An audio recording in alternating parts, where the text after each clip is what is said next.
আসসালামু আলাইকুম। তো এই যে আমি সন্ধ্যাবেলা কিন্তু ছাদে আসলাম। এসে কিন্তু এই যে আমাদের প্যারাফিটের আলোগুলো আপনাদেরকে ঘুরে ঘুরে দেখাইতেছি। এই যে দেখেন আমাদের প্যারাফিটের ওয়ালে কিন্তু এই যে বাল্বগুলো লাগানো আছে। এই যে বাল্বগুলো কিন্তু রাতের বেলা জ্বালালে অনেকটাই দেখতে সুন্দর লাগে। তো এই যে আমি বাল্বগুলো জ্বালিয়েছি আর আপনাদেরকে পুরো ছাদটা কিন্তু আমাদের ঘুরে ঘুরে দেখাইতেছি। আমাদের প্যারাফিটের বাল্বের আলোগুলো দেখেন 7 রকমের কালার আছে, সাদা আছে, নীল আছে, হলুদ আছে, লাল আছে।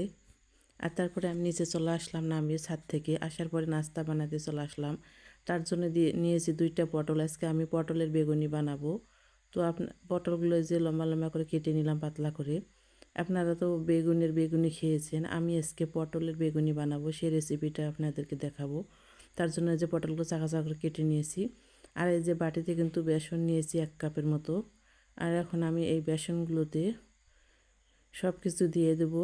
তার জন্য এই যে লবণ দিলাম, মরিচের গুঁড়া দিলাম, আর একটু সামান্য হলুদ দিয়ে দিলাম। এখন আমি এই বেসনের এতে পানি দিয়ে দিলাম।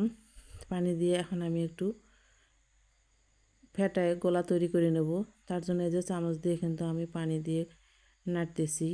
আর এই যে দেখেন এভাবে করে নাড়ার পরে কিন্তু একটা ব্যাটার তৈরি হয়ে গেল বেসনের গোলা।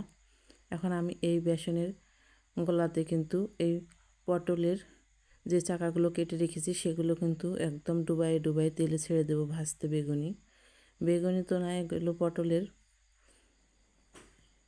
পটলের বেগুনি বানাইতেছি। তো এই যে কড়াইতে কিন্তু আমি তেল গরম করতে দিয়ে দিয়েছি। আর এই যে এখন আমি এই পটলগুলো বেসনের চুবাইয়ে কিন্তু তেলে দিয়ে দিলাম ভাজতে। আর দেখেন একদম তেলে পড়ার পরে কিন্তু একদম ফুলে ডাবল হয়ে গিয়েছে সবগুলো পটলের বেগুনিগুলো। আর এখন আমি এই যে একদম ব্রাউন কালার করে মুচমুচে করে ভেজে উঠে নেব তেল থেকে। তো এই যে এভাবে করে একটু ওই পিঠটা উল্টাই দিচ্ছি আমি। তো এই যে বেগুনিগুলো কিন্তু আমার ভাজা হয়ে গেল পটলের। এখন আমি তেল থেকে ছাঁকিয়ে উঠে নিচ্ছি। তো ছাঁকানোর পরে কিন্তু এই যে আমি এখন প্লেটে রেখে দিলাম। দেওয়ার পরে কিন্তু আমি ওই তেলে পাঁপড় ভেজে নেব। তো এই যে দেখেন একদম পটলের বেগুনিগুলো কত সুন্দর ফুলকো ফুলকো হয়েছে আর একদম লোভনীয় হয়েছে দেখতে। এই পটলের বেগুনি কিন্তু খেতে অনেক মজা। আর এখন আমি ওই তেলে কিন্তু পাঁপড় কিছুটা ভেজে নেব, তার জন্য পাঁপড়গুলো দিয়ে দিলাম। তো এই যে এভাবে করে আমি পাঁপড়গুলো কিন্তু ভাজতেছি। তো এই যে পাঁপড়গুলো কিন্তু ভাজা হয়ে গেল আর আমি এখন তেল থেকে উঠিয়ে নেব সবগুলো পাঁপড়। তো এই যে আমি এখন পাঁপড়গুলো তেল থেকে উঠিয়ে নিচ্ছি।